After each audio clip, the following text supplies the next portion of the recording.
তারুণ্যের রাজনৈতিক অধিকার প্রতিষ্ঠার লক্ষ্যে তরুণ এবং যুবকদের নিয়ে বিএনপির কেন্দ্রীয় কার্যালয়ের সামনে তারুণ্য সমাবেশ অনুষ্ঠিত হয়েছে।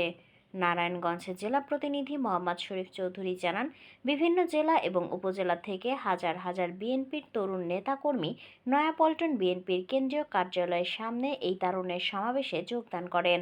এতে নারায়ণগঞ্জের রূপগঞ্জ থেকে মোস্তাফিজুর রহমান দীপু ভূঁইয়ার নেতৃত্বে হাজার হাজার তরুণ এই সমাবেশে যোগদান করেন। তারুণ্য সমাবেশে প্রধান অতিথি হিসেবে স্কাইপে বক্তব্য রাখেন বিএনপির ভারপ্রাপ্ত চেয়ারম্যান তারেক রহমান।